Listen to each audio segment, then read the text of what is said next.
ভালোবেসে জীবন শেষ। নতুন একটি গল্প নিয়ে চলে এসেছি আপনাদের মাঝে। গল্পটি শেয়ার করব, শেষ পর্যন্ত দেখবেন। একটি ছেলে এবং একটি মেয়ে যখন খুব ভালোবাসত। ছেলেটির বয়স ছিল 18 বছর এবং মেয়েটির বয়স ছিল 15 বছর। ছেলেটি ইন্টারমিডিয়েটে পড়াশোনা করে এবং মেয়েটি ক্লাস 9-এ পড়াশোনা করে। এভাবে তাদের চোখাচোখি হইতো, দেখাদেখি হইতো। এরই মাঝে দুজনে একসাথে প্রাইভেট পড়াশোনা করত। প্রতিদিন সকালবেলা ফজরের সময় ছেলে এবং মেয়ে একই কোচিং সেন্টারে তারা পড়াশোনা করতে যেত, প্রাইভেট পড়তে যেত, কোচিং করতে যেত যাকে বলা হয়। তো এইভাবে যাতায়াত করতে করতে করতে একসময় তাদের ভিতরে চোখাচোখি হয় এবং চোখে যে একটা ভাষা, সে কথাটা হয়। এই চোখের কথা হইতে হইতে সে ওদিক তাকায়, মেয়ে ছেলে দিক তাকায়, ছেলে মেয়ে দিক তাকায়। এভাবে পার হয়ে যায় প্রায় 2টা বছর।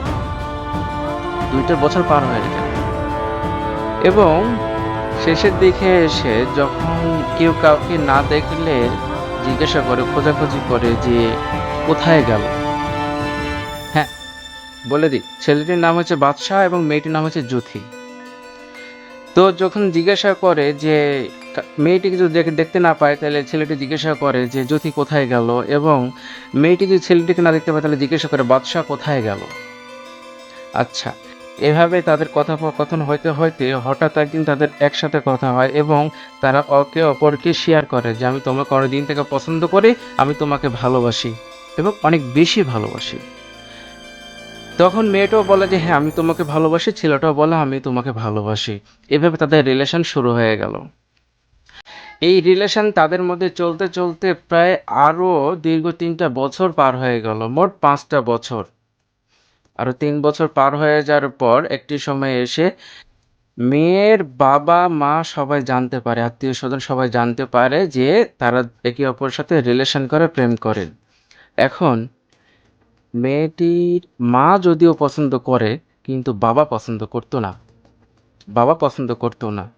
তো সেই সূত্রে একদিন কথোপকথন হয়তো পারে, ছেলেটাকে ডাকে এবং বাদশাকে ডাকে, ডেকে জিজ্ঞাসা করে যে এরকম ঠিক হচ্ছে না, তোমরা পড়াশোনা শেষ করো, ভালো কিছু করো, কিন্তু এই কাজগুলো করো না। তো এভাবে অনেকটা দিন পার হয়ে যায় এবং শেষ পর্যায়ে এসে মেয়েটি কোনো মতে শুনবে না, মেয়েটিকে অনেক মারধর করে, মানে জ্যোতিকে অনেক মারধর করে এবং একটি সময় চলে আসে বাদশার কাছে। মেয়েটি এসে বলে যে চলো আমরা পালিয়ে যাই। কিন্তু যে ছেলেটি তো সৎ, ছেলেটি সৎ এবং অনেক বেশি ভালোবাসে। সে চায় না তার বাপ মা কষ্ট পাক, তার ভালোবাসা বিসর্জন দিয়ে দিতে পারে, কিন্তু সে কারো কোনো ক্ষতি হবে না বা ক্ষতি হতে দিবে না। এটাই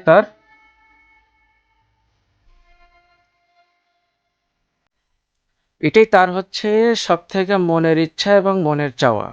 আচ্ছা ঠিক আছে, যখন এই কথাগুলো শুনলো, পরে যখন মেয়েটিকে বললো যে ঠিক আছে তুমি চলে যাও, মানে জ্যোতিকে বললো তুমি চলে যাও, আমি বিষয়টা দেখতেছি।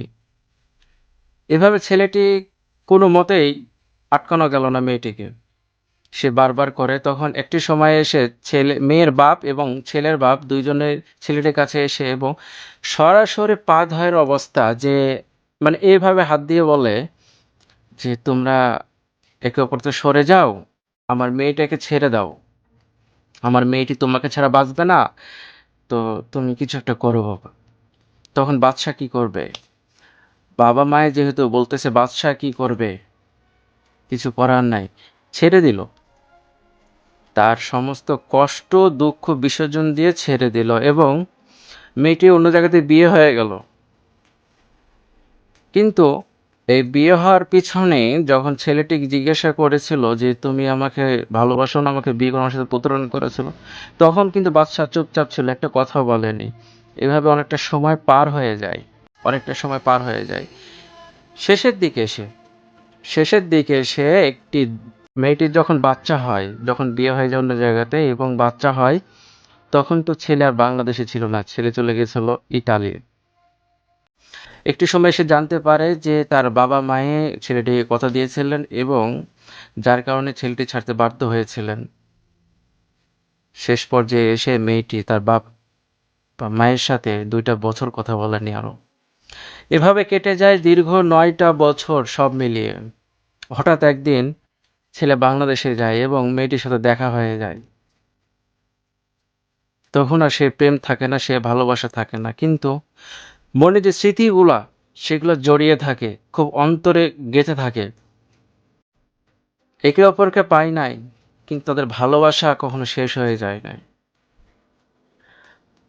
প্রিয় বন্ধুরা, এটা হচ্ছে একদম বাস্তব, একদম সত্য আমার এক বন্ধুর কাহিনী আপনাদের সাথে শেয়ার করলাম। এবং এখন কি হওয়া উচিত তাদের, আপনারা অবশ্যই কমেন্ট করবেন, আমাকে উৎসাহিত করবে আরও নতুন নতুন বাস্তব কোনো গল্প নিয়ে আপনাদের সাথে হাজির হওয়ার জন্য। ধন্যবাদ সবাইকে। আসসালামু আলাইকুম।